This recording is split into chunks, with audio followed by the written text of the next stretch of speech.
Life Management Science Labs would like to acknowledge that we live and produce this podcast on the traditional lands of the Wurundjeri people.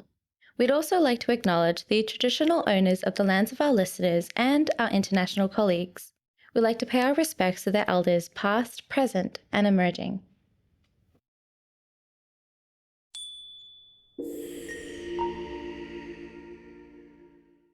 Hey everyone, and welcome to All Together, the Family Science Insights podcast, produced by LMSL, the Life Management Science Labs. We are champions of life management science, providing structured insights informed by science and inspired by practice on key aspects of conscious living. Each week we bring you scientific and practical insights on each element, with the expert knowledge of professionals in the field. I'm your host, Dina Sargent. Let's get started. Hey guys, and welcome back to another episode. Now, ADHD is usually spoken about when it comes to children or individuals on their own. Parents with ADHD symptoms are just as neglected in conversation. Now, if you're a parent who has similar experiences, your partner has ADHD, or even you want to find out a little bit more about its effects within everyday life, this episode is exactly the one for you. Now, our guest today is a marriage consultant specializing in helping ADHD-affected couples understand their relationship parameters. She is also the founder of ADHDMarriage and coaches couples about how ADHD impacts relationships. Melissa Orlov, thank you so much for joining me, Melissa. Thank you. I am happy to be talking to everybody. So now this is an area that we don't hear about quite often, especially when it comes to how parents be parents and how they sort of mentor children or be running around and chasing after kids in everyday life. And I wanted to know how you first got interested in wanting to research this area. Well, actually, I have a child who has ADHD. I do not have it myself, but I have my daughter, now 33, has it. And we didn't actually know about it. ADHD in girls doesn't show up in the same way. It doesn't show up typically as hyperactivity. It shows up as a kid who's really wonderful and a little bit spacey, perhaps, and sometimes forgets stuff and is always happy. So anyway, she also had a learning disability, a math learning disability, which became pretty obvious as she got into elementary school. And so we took her to be tested for that. And they said, oh, yes. And by the way, she also has ADHD. And we're like, oh, okay, that's interesting. But anyway, that's how we got into it, was learning about it through her. And then it became quite obvious that my partner also has ADHD. It is hereditary. Mm-hmm. And so she got it through his genes. So when it comes to a lot of these conversations, why is it an area that it's not really spoken about?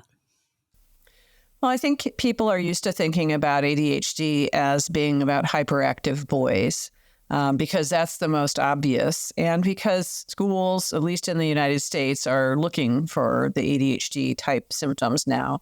And the hyperactivity can be pretty disruptive. But 70% of kids who have ADHD take it into adulthood. So the majority.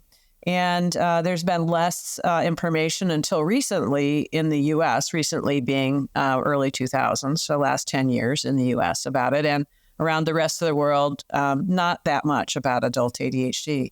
The issue is that it really impacts every area of a person's life because of the specific symptoms. And so it's important to know about it because it's also one of the most manageable issues that people can have in the mental health area. And huge changes can come to people's lives. So it's really good news, actually, to find out that you have ADHD. And if you have a child that has ADHD, chances are pretty good that at least one of the parents has it. And so that's always a good indicator, a good place to start. Okay. Now, thank you so much for that introduction and introducing us to the topic today. Before we get deeper into it, I'd love to get to know some of your interests and maybe some recommendations by playing a little icebreaker to get us warmed up. Okay. Now, to start off with, do you have a favorite book that you could share with us? So I have to say, I don't have a favorite book, but I have a favorite book group. And I'm a big believer in book groups. So that's actually, when you're thinking about books, I love reading books with my friends because it's a connector and we get to talk about things we wouldn't normally talk about. Right now, we're reading a book called Women, but it just happens to be the one that we're on. So really, it's about the camaraderie. Yes. Well, it's funny enough that my sister and I have started a little book group of it's a slow readers book group for people who take about a month to sort of read a book. So we've just started that, and we're meeting. I think our first meeting is in the coming April. So I'm very excited to have that, and to hopefully be off my phone throughout the time that I'm getting to read. No, it's really a great way to connect, and we have a very diverse group of people, which is great because they all bring different perspectives, which is a nice way to read and to process a book. Yes. Unless it's books that you're supposed to read in your quiet bedroom, then other than that. But I think a lot of the topics that we sort of deal with in books is something that you don't really hear unless someone brings it up in the first place. That's the thing I love about books, is the fact that it is something that brings in a conversation. Yep, absolutely. Now, when it comes to movies, do you have a favorite movie that you could possibly share with us? I'm going to say almost the same thing. So I'm a little bit of an oddball here, right? I prefer to watch series because I want to get to know the characters. And a movie isn't enough time for me. Mm-hmm. I happen to be, I love to watch also some of the like Earth shows and things like that, where you can sort of observe the wonders of nature. I happen to be watching right now All Things Great and Small, which is a PBS thing off of an old book, speaking of books. But it's lovely to get to know the characters in greater depth. So that's my bias on the movie front.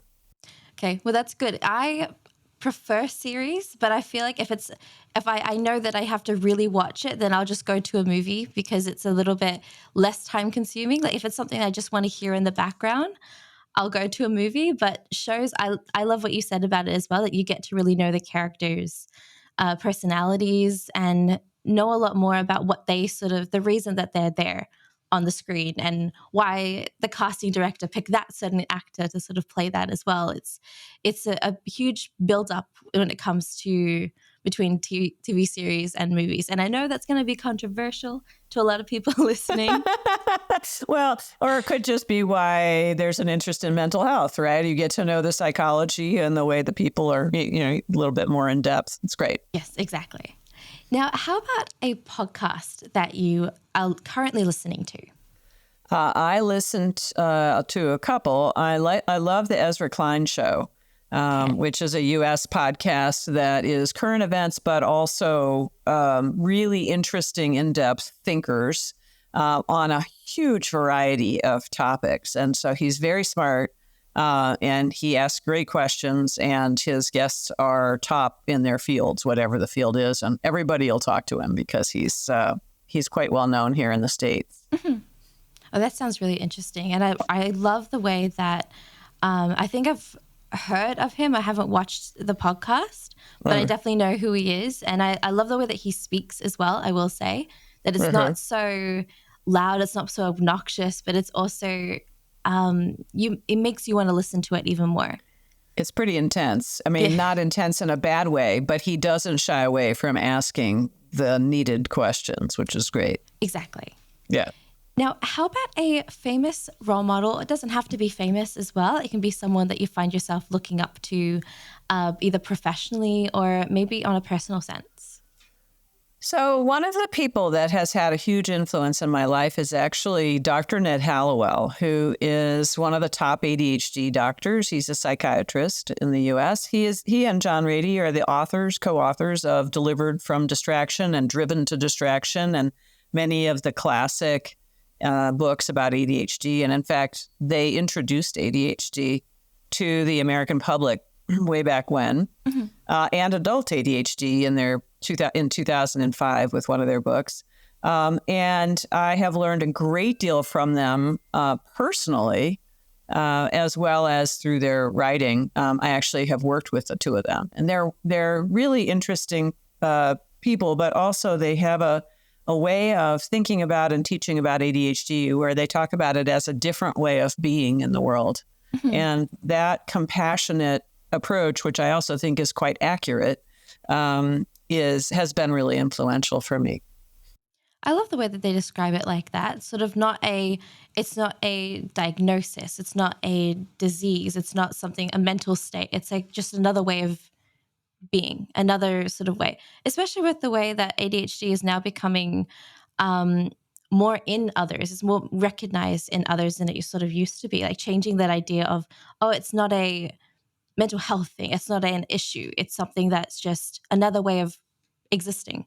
Yeah, it's not a disease. It is a physiological difference in your brain. It's a kind of neurodiversity, which is a good thing, actually, that we have people who have all different ways of thinking.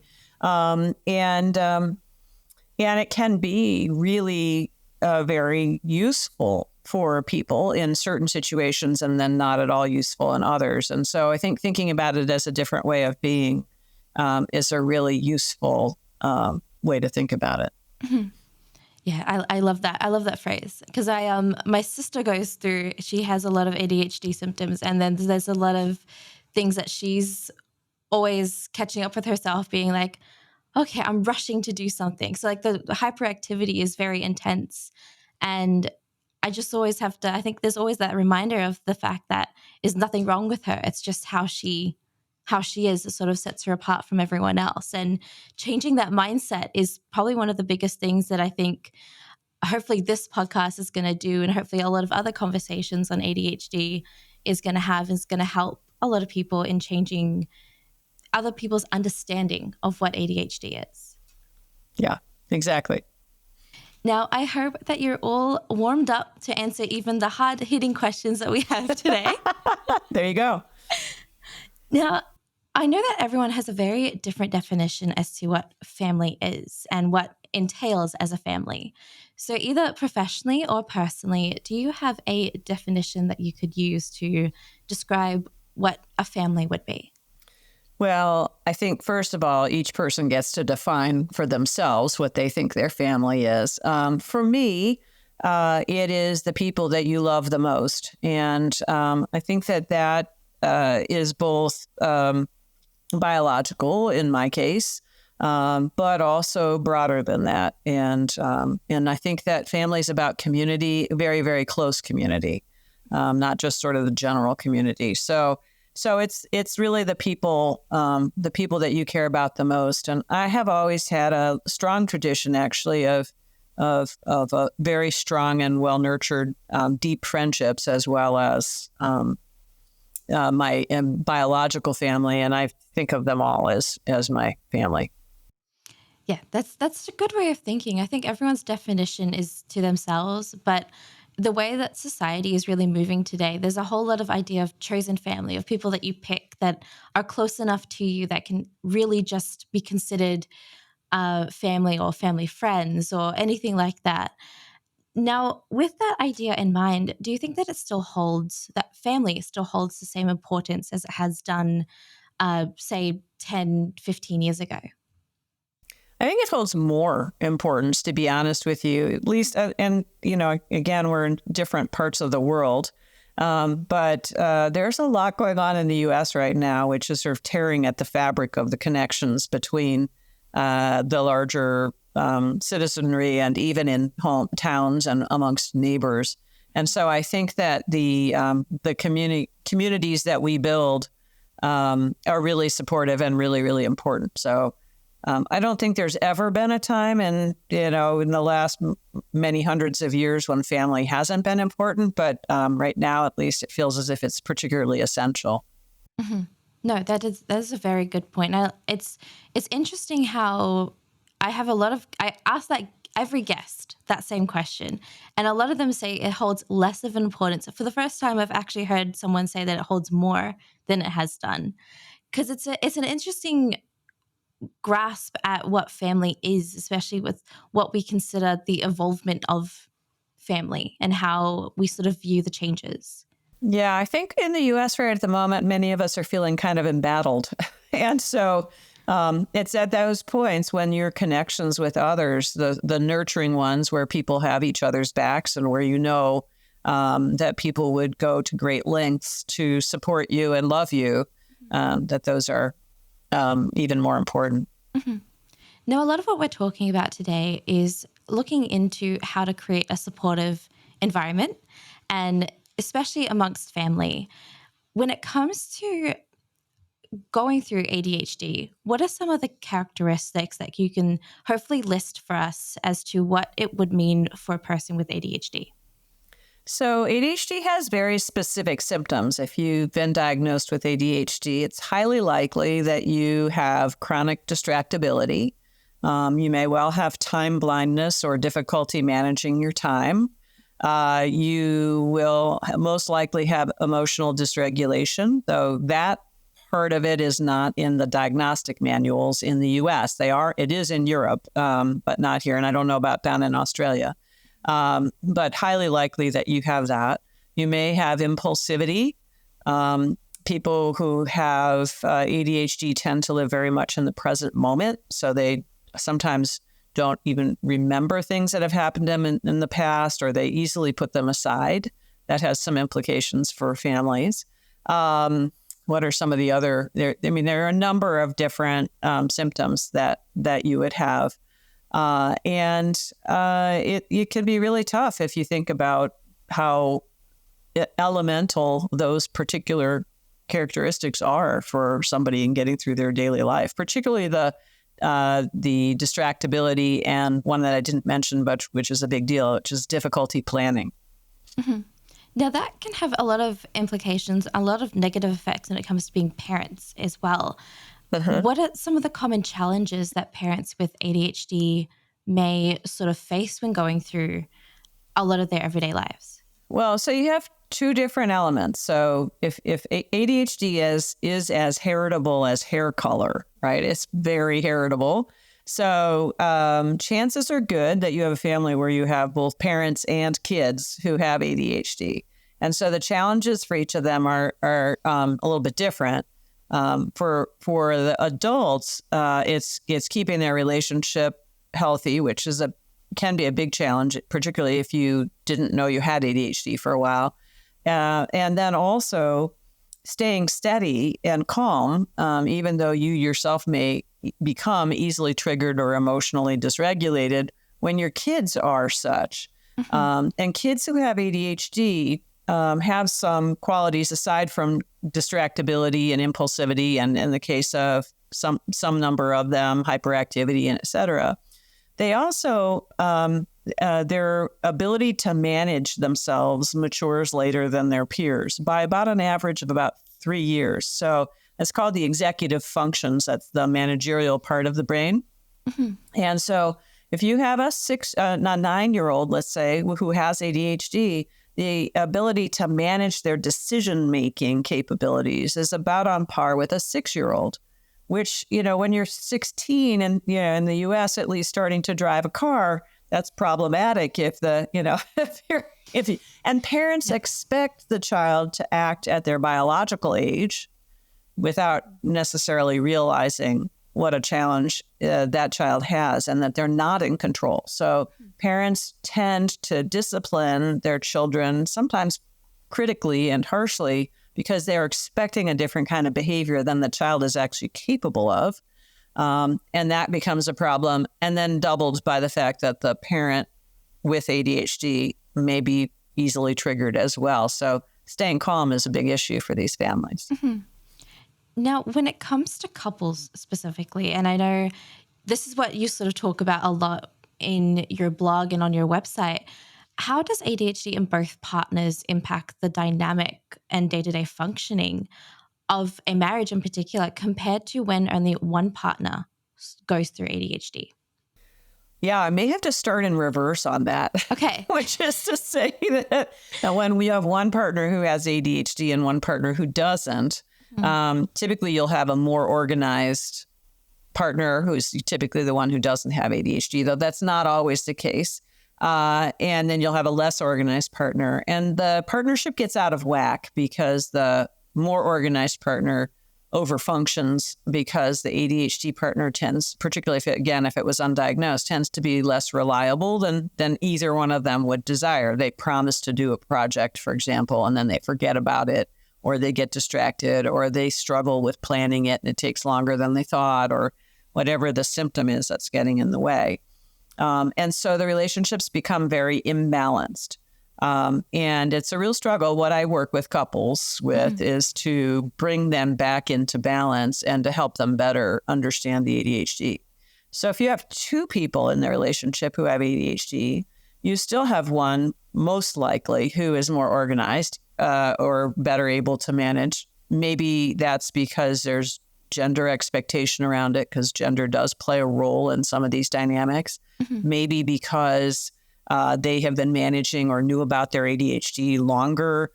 Maybe because there's more or less trauma in their family, et cetera. But usually there's still one person who's in that role.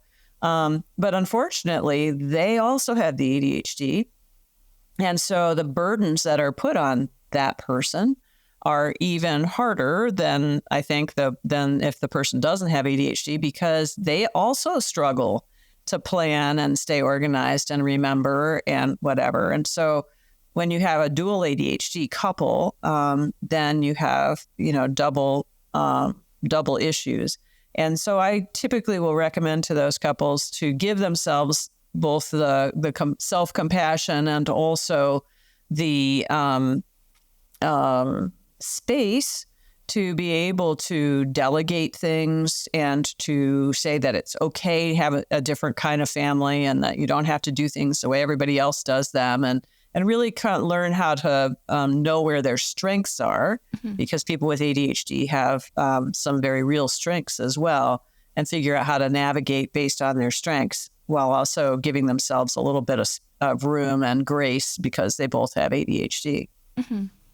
Now, when it comes to stability, and I know that this is my own personal question because it's something that really interests me. I told you before this, I got into a deep down hole when it comes to the questions.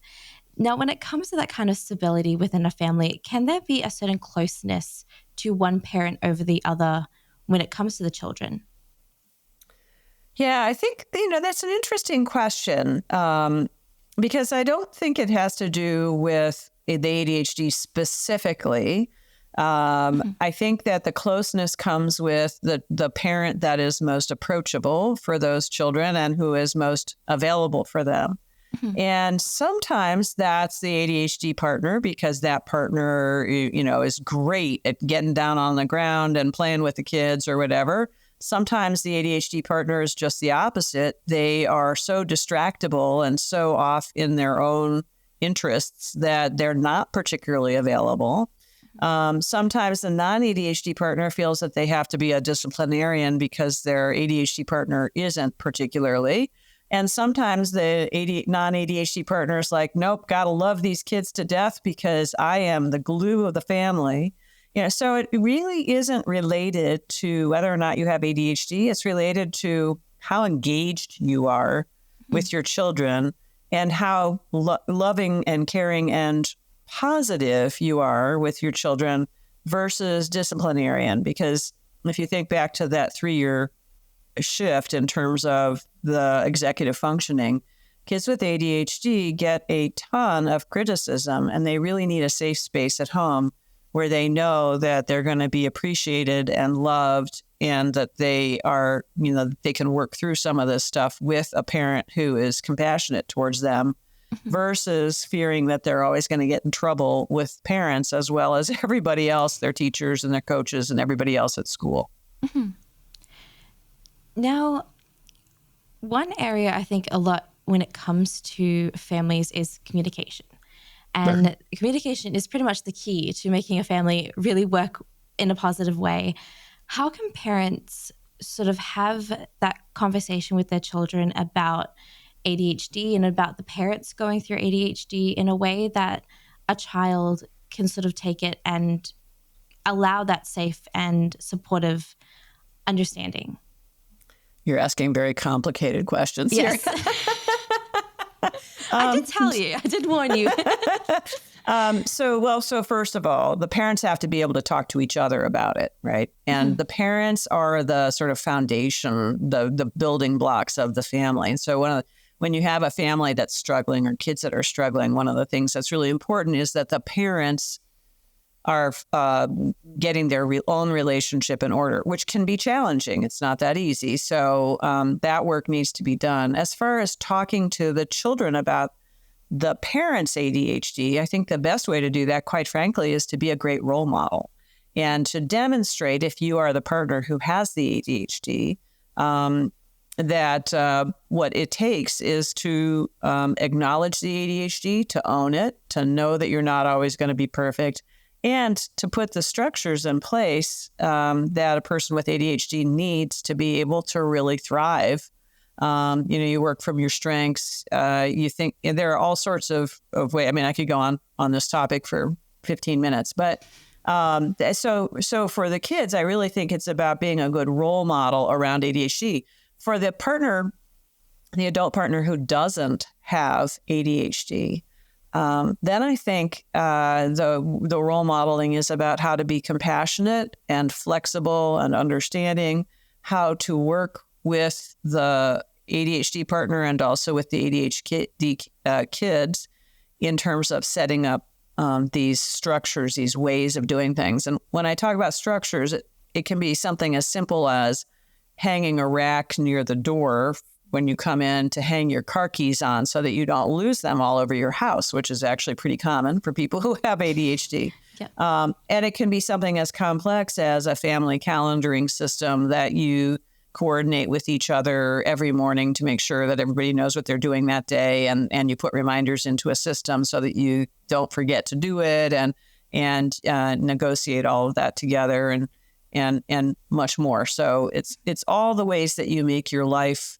work for you, even though one of you or even both of you might be getting distracted or might have trouble planning or might have trouble remembering or whatever. So just having those be part of your life, having ADHD neutral is a big, big help. And then there's the advocacy in the school districts and where they're learning and with parents and friends and et cetera, other parents and friends, that is important as well. Mm-hmm.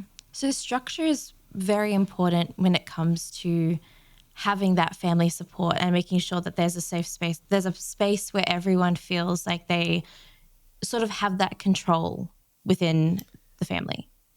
I'm not sure control is the word that I would use, because lots of times things aren't in control, and that's actually why you need the structures. Yeah. But the structures are aids, is all. So if you don't have let's say a task sharing or task communication structure in place, then there's a great deal of anxiety, right? Because, and also if you're in this sort of imbalance between the more organized partner and the less organized partner, the more organized partners like to say, well, I see that X needs to be done. Of course, my partner will see it too. And that's not the way it works. Actually, the partner might or might not see it. So in order to make sure that resentment doesn't build up or anxiety doesn't build up or something like that, then you really need to be able to have some kind of a structure where you talk with each other regularly about who's doing what, and where you share responsibility versus having one person be in charge. And the same thing happens for the kids. Now, one of the great tricks when you have anybody with ADHD, and particularly with kids, is you can gamify stuff. So you can have a laundry folding game where the whole family gets together and you turn on some music of somebody's choice and you have a great time. Or you could have you get points for doing certain tasks, and or you race a clock or something like that, where you can make things more fun so that everybody stays engaged. But that's still a structure, right? Okay. Yeah. It's a game. So it's making sure that everyone feels a little bit more organized, but not the fact that they are practically being told what to do. And I think that's what big thing that I did sort of look into it as well when it comes to ADHD. And please correct me if I'm wrong and my information is all out of whack. But when it comes to that, there's that fear of, okay, I'm being told what to do. The minute that you're being told what to do, sort of everything becomes, okay, I don't want to do it. Yeah, or I fear that I can't, or wait a minute, who made you the boss of me, or et cetera. Well, and this is partially because a lot of those being told what to do things are delivered or received, either one, as critiques.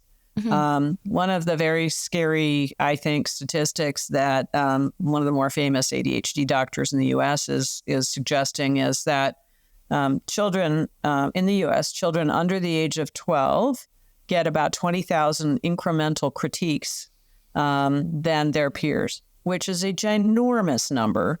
And if you think about growing up like that, where everybody is telling you, even in well-meaning, oh, you'd do so much better with this if you would do X, or if you would only try harder, you'd be so successful or whatever. And these kids know how hard they're trying. They're trying like crazy. But these are, before the age of 12, these are parents, teachers, friends, coaches. These are people that are supposed to be looking out for this kid who are doing these critiques. And that's before they even become teenagers. So it's a huge, huge issue.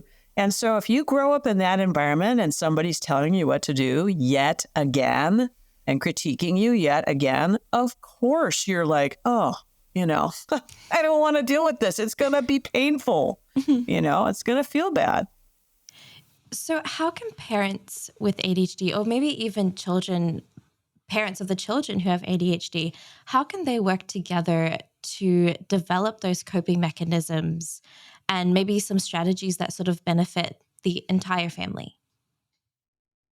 So again, another big topic, but so thinking about it in layers, think about it in age groups. For the very youngest kids, it's about allowing them to, encouraging them, showing them appreciation and love, and allowing them to be themselves. And they don't have the pressures yet of school and trying to sustain their attention in school. When the kids get to be school-aged, then what they really need is assistance and support and workarounds, both from the school itself, if that's possible, and also from their parents. So the ADHD is a pesky thing, at least it was in my family. The way I sort of positioned it was a pesky thing that is pain in the neck to have, but that's what you got.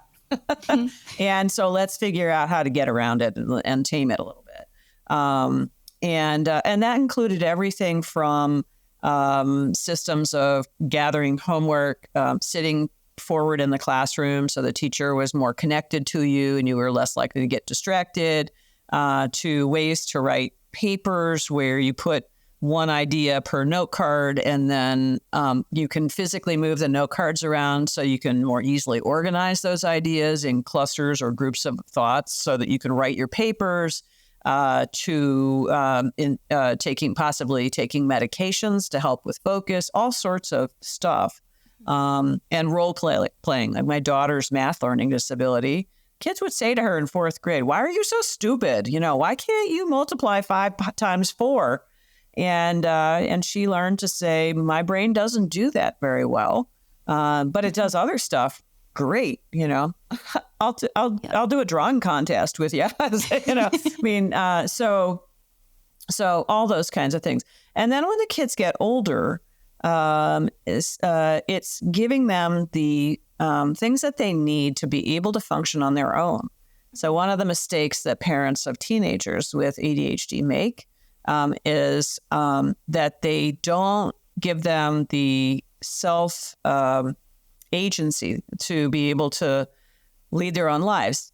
They wake them up in the morning instead of having that, working with them to figure out how they can wake themselves up in the morning. Mm-hmm. They don't teach them basic things like, how to do their laundry or how to get their homework done without somebody sitting there telling them to do their homework, et cetera.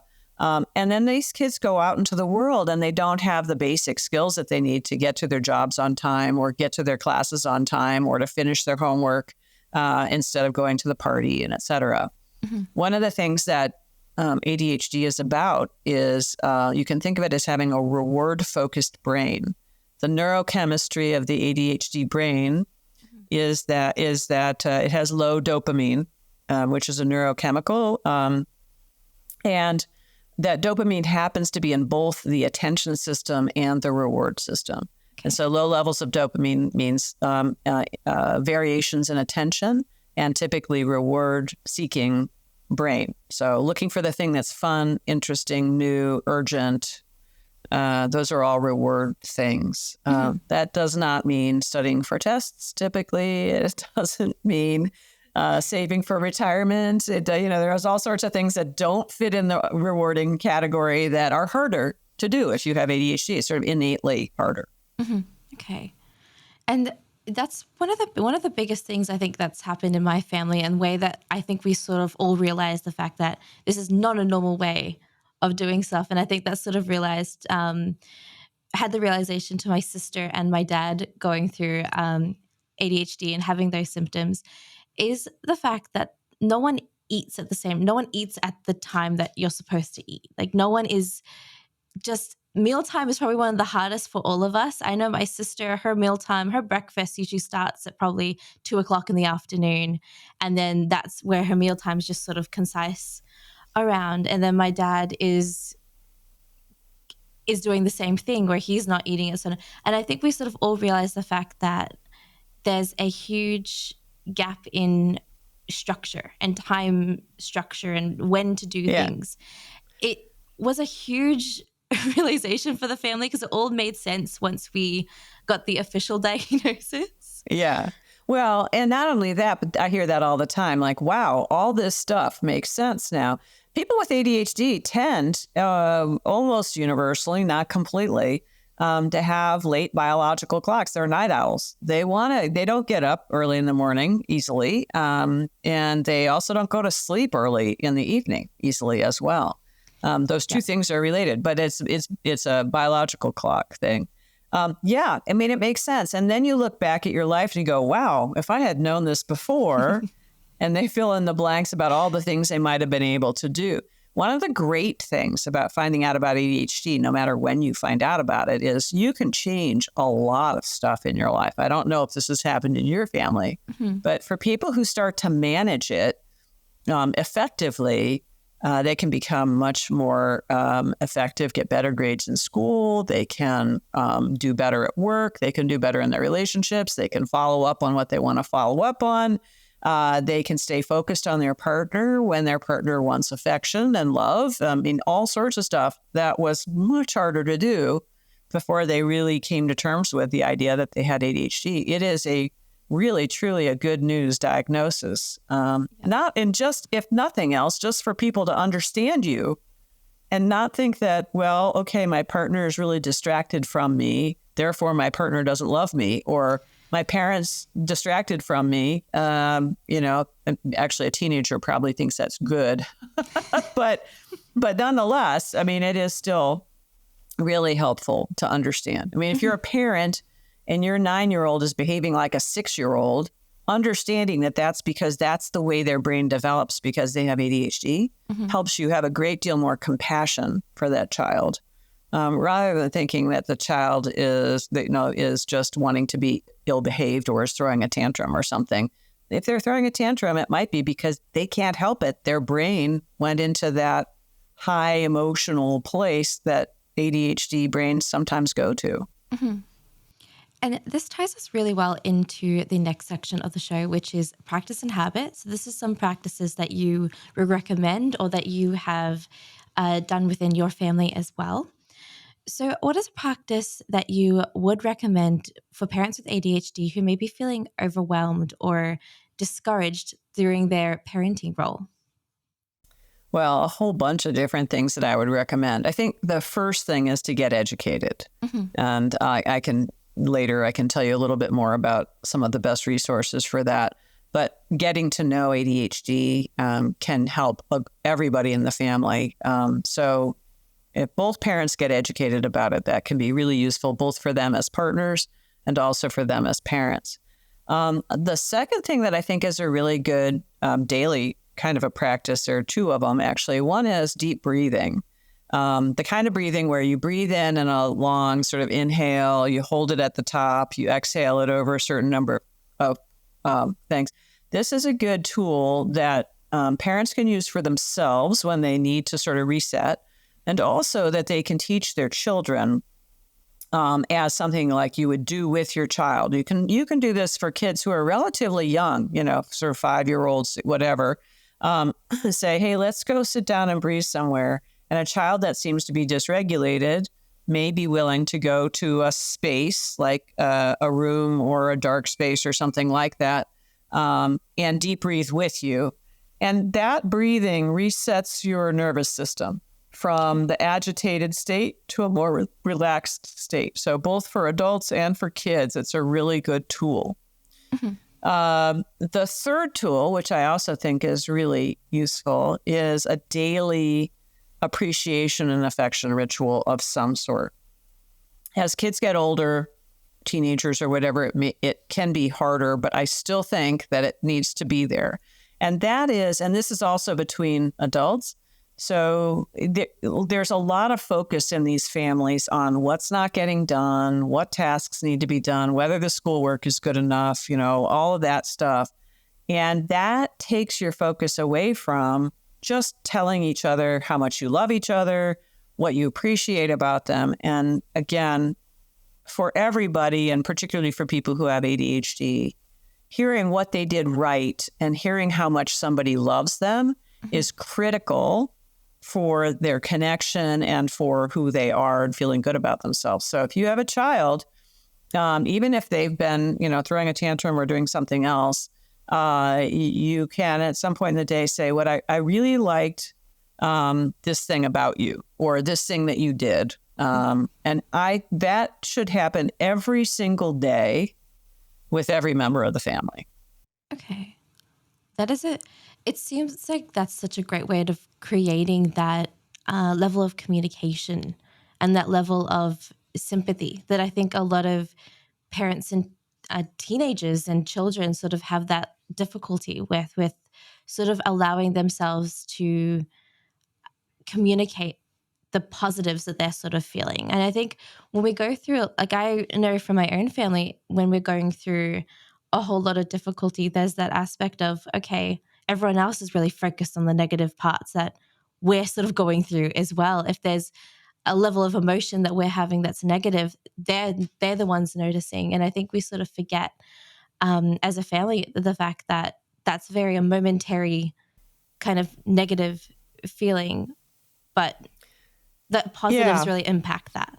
Yeah, it's interesting. So in a neurodiverse relationship, and we're talking actually about neurodiverse families here, there are really three things that you have to be able to have in order to be healthy. One is these structures that I've been talking about. You have to be able to have some sorts of structures that can sort of connect the neurodiverse to the non-neurodiverse partners of the people in that family, that allow them to all sort of be in the same place around the tasks and responsibilities of living together. So that's one. A second thing that you need is some way to talk about deeper emotions. And for couples, I ask couples typically to set aside some regular times when they get together to talk about some of the harder, larger issues that they face and connect. And I think you could do check-ins of some sort with children as well. But the last thing that people need is the third thing is daily affection or appreciation rituals, like every period, single period, day, period. Like you need them. And I wish, some people, when kids are younger, maybe it's when you're tucking them in and you tell them you love them or whatever. But the habit needs to be an overt one. And that they see, again, modeled by parents, but also parent to child. And then hopefully the children pick it up as well and become able to express these things themselves. Mm-hmm. So do you recommend having a certain time to set that up? Maybe it's sort of at the end of the day, there's that, okay, I really appreciate how you did that. It could be like the smallest thing. Like, I really appreciate how you emptied the dishwasher or how you hung your clothes up. Is that sort of how you recommend doing it on a daily basis? I think ritualizing it helps people remember to do it, particularly for the ADHD members of the family. There's a lot of spontaneity there, but there's not a lot of repetitive spontaneity. The spontaneity comes from the environment. They see something and it triggers something and off they go. So by ritualizing it and creating a regular routine around it, that means that very important part of your day does actually happen. Okay. No, that seems like a great way of opening up the level of connection that I think a lot of families, as the kids get older, sort of lose. Not just in a neurodiverse household, but could be a neurotypical way of sort of dealing with that as well. And I know we talk about neurodiverse and neurotypical quite often on the show. So it's great to sort of have that method of really finding a way to turn it into a ritual, to find some positive way out of it. Now, I do have a couple of questions from the audience today. Some of them are my own questions, but I think I really am interested, like I said, in this whole area. Now, in your research or your expertise, how have relationships been affected when one partner maybe denies or minimizes their impact on ADHD symptoms? Yeah, that's a really tough place to be in. Unfortunately, if you have an issue like in a couples situation, again, that's who I work with primarily. If you have one partner who says, no, I don't have a problem, only you have a problem, then they're not actually going to be working on whatever their side of it is. And when you have two people, there's always an interaction of some sort. There's usually two different inputs. I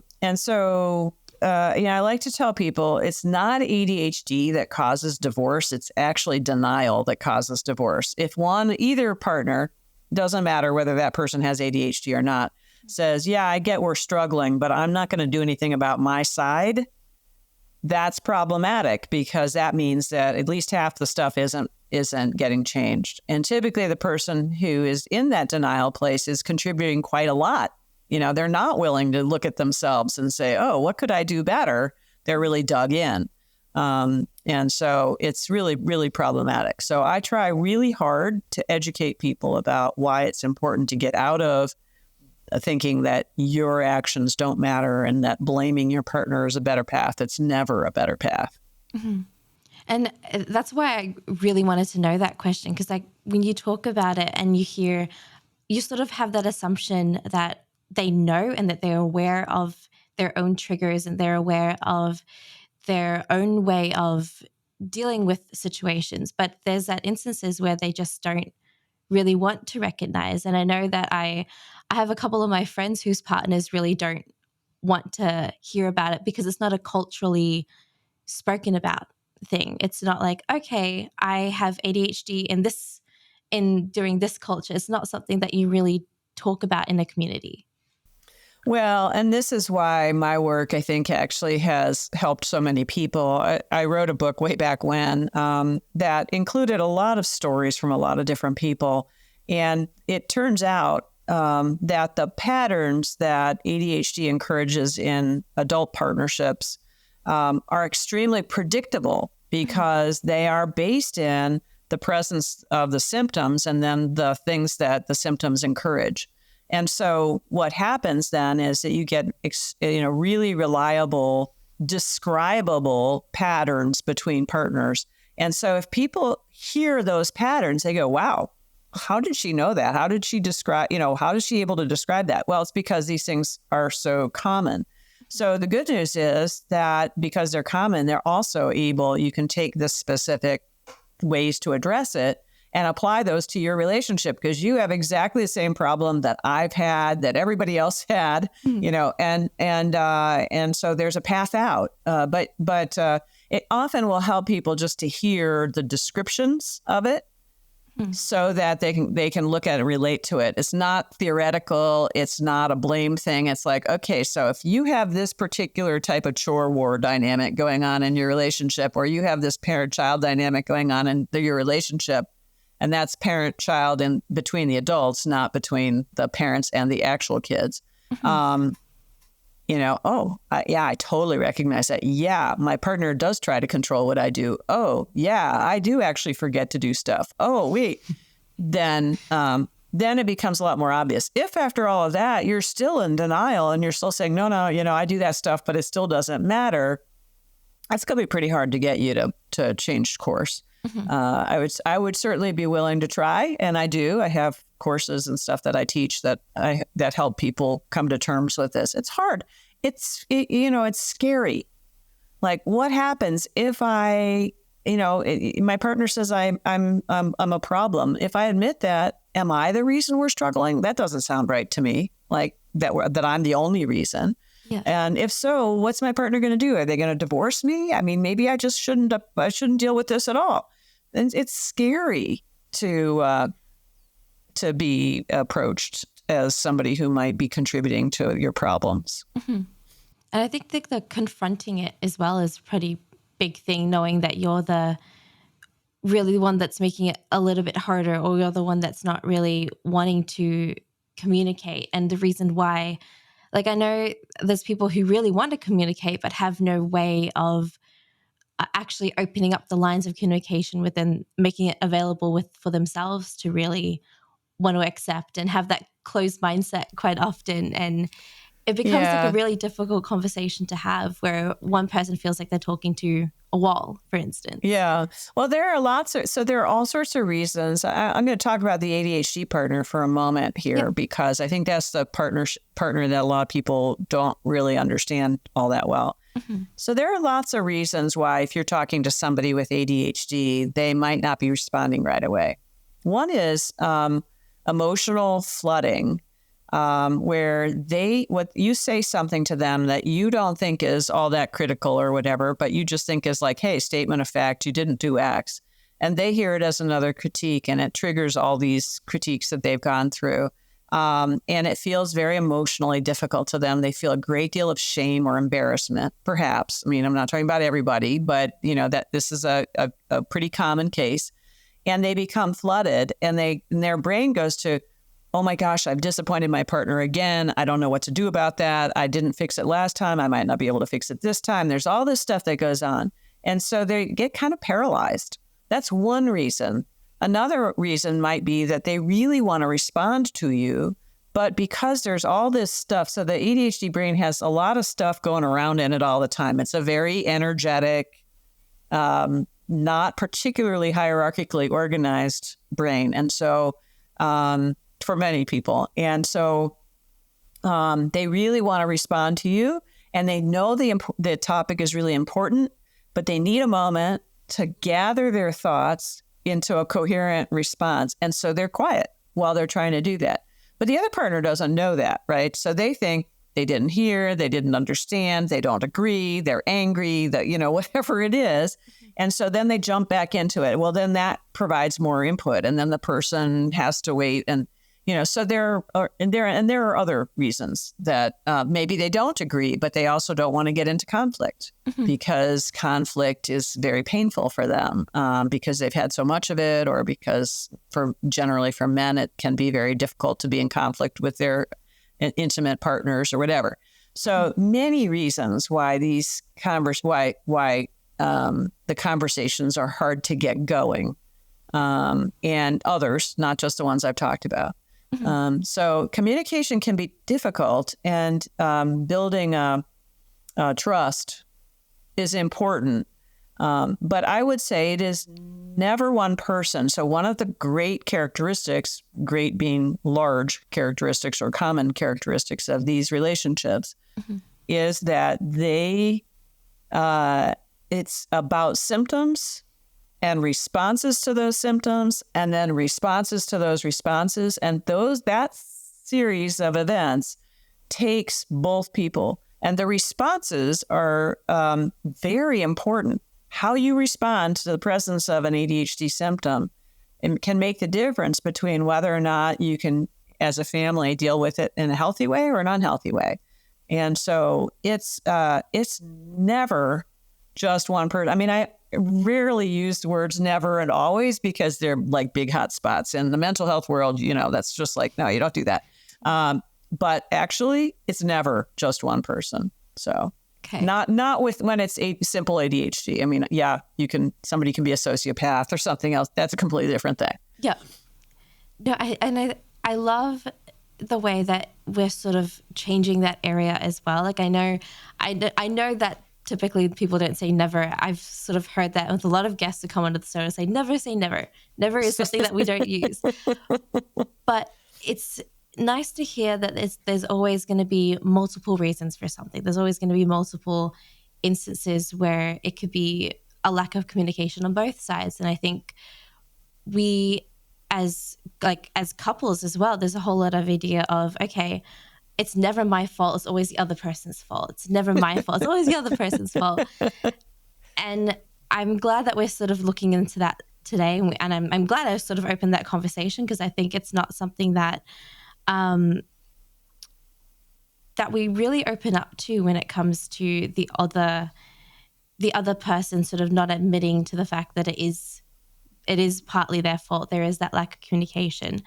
But I also, on top of the question that I just asked, I wanted to know, is there a difference between gender and how it's sort of, is it more likely that men aren't able to sort of understand their own ADHD symptoms, or is it also similar to women sort of denying the symptoms that do come up that indicate they do have ADHD? Yeah, I think that's very individual. I would say in the United States, at least, we don't do a very good job at teaching our men how to recognize and speak about their emotions. In fact, the U.S. has a very strong lone cowboy kind of mythology to its culture, where it's good for men to be stoic. Good. I mean, I'm saying that in quotes because I don't think it's good for men to be stoic, but this is the culture. It's good for men to be stoic and to not express their feelings. So we have a lot of people who are, 40s and above, who are not used to expressing themselves. Whereas we teach our women largely to engage with each other, talk with their girlfriends, talk about emotions, etc. So what I see pretty commonly is that you'll have a woman who is all too ready to speak about her emotions and really wants to work through them. And you'll have a man who doesn't have the words for it. Sometimes I will actually give emotions wheels or lists of emotion words or something to men so that they can find the words. They can look them up and say, yeah, that one describes what I'm thinking about, so that they can have some of these conversations, and encourage the women actually to be less vocal, to give space to them, to the men, so that they do have time. One of the other qualities about ADHD is that some research would suggest that people with ADHD have more difficulty understanding their internal emotions, actually identifying them to begin with. So there are a couple of different things going on, but I think there's a big gender issue. And it's not just about communication. Communication is important, but it's actually also about ideas about what people should be doing or not doing, and agreeing or not agreeing. If you grow up in a household that has ADHD, it's very possible that household was more chaotic than the household that didn't have ADHD, particularly because, 50 years ago, we weren't really diagnosing it too much. So it was in there and it was undiagnosed. Mm-hmm. And so that way of sort of living in the moment and addressing things as they come forward and not planning a whole lot or whatever leads to kind of a go with the flow kind of background. And so people who grow up in that background may be pretty comfortable with it. Whereas people who grow up in a household full of planners may not be very comfortable with it. So there may be just a legitimate difference of opinion about what should be happening, how it should be happening, how much planning should be going on, how much discipline should be given to the kids, et cetera. That doesn't have anything to do with communication other than they're in sort of different places, the partners in a biological family. So thank you so much for answering that question. It's a question that's come up in a lot of forums and a lot of questions that I've seen throughout the research that I've done for this topic. So it's definitely something that I wanted to ask you personally. But now it's time for the open mic section of the show. Now, this gives you a chance to talk about anything that you are passionate about, or maybe something that you want to promote and to discuss. So in the last minute or so, I'd love to give you the floor and share what's on your mind for us today. Okay. Maybe I need more than a minute, but I will try. We can do a minute or two. So the thing that I think my best service for people is actually to help them figure out where they can learn more about this topic, because it's a really, really important topic for families. So if you don't mind, I want to share some of my favorite resources, some of my favorite books, because that's something that people should be able to get. So I have a few of them stacked up here. I thought you might be asking this, so I'll show you what they are and why I recommend them. So let me just get them. Hold on. Okay, so the first one, these are not in order of preference. I'm going to just describe them as they happen to be sitting on my desk. The first one is a book called What Your ADHD Child Wishes You Knew. So this is for parents of kids who are sort of 8 to 18, something like that. And it helps parents understand, particularly parents who don't have ADHD, understand the sort of inner lives of those kids and what they're up against. And I think it's really good reading for those parents of that age group. The second resource is my own first book, The ADHD Effect on Marriage. And this is a book that will talk to couples about what's going on in the couples and the 6 steps. There are 6 stages that you need to go through in order to be able to improve your relationship. So that's called The ADHD Effect on Marriage. Mm-hmm. And then for parents of younger children, this is a really great book, Parenting ADHD Now. Okay. I had talked about how to, be calm with kids and what you need to do with younger kids and that difference between the 3 years or whatever. So this is a really great book for younger kids, sort of, 3 to 10 or something like that, if you're their parent. And then this is for older kids. Same authors. It's just a slightly older age group, The Essential Guide to Raising Complex Kids. Okay. And then my last book isn't ADHD specific, but I really like it for couples who are struggling with a very specific thing, which has to do with parent-child dynamics. Again, you'll have to read my book to figure out what that is, because we didn't have time tonight for that. But it's an over-functioning, under-functioning thing. It's a very poor boundaries thing. And so I happen to really like, for women, this book, Boundary Boss, which is all about how to improve the boundaries that you have in your life so that you're not taking over your partner's life or impacting your partner's life or asking for too much assistance from your partner. So those are the things that I'm passionate about right now for families impacted by ADHD. Those are some really great resources, and we'll definitely look it up and have the links down below for everyone who wants to access them, because I think there's such great way of learning a bit more about ADHD in parents, ADHD in couples, how the parent-child dynamic sort of fits in. And I know that we didn't get to talk about that, which is unfortunate, but that means we definitely have to have you on again to hopefully discuss that even further. There you go. Yeah, that's an important one and hard to get out of, unfortunately, but really important to hear about. Yes, no, that's definitely something that I think this show really would love to dive into deeper. And I love the idea of both books having 2 different stages on ADHD in kids as well. I think the one that dealing with kids a little younger and one dealing with kids who are a little bit older. And I like that that's a little bit more age focused rather than just having a whole book of this is what you can do with kids with ADHD, full stop. Because there's a whole different way of, I think there's so many different issues that a lot of kids don't face, but teenagers face. And when it comes to growing up and the different situations that teenagers find themselves in, and they deserve a whole book on themselves to try to understand teenagers. Well, that book on the Essential Guide covers a lot of things like anxiety and stuff, which are much less likely to be in the younger kids. And for the younger kids, parents are often thinking about, how do I help discipline these kids and share my values with them at the youngest ages? And it's really useful to hear what that means for neurodiverse kids specifically at a very young age. So I really love both of those books.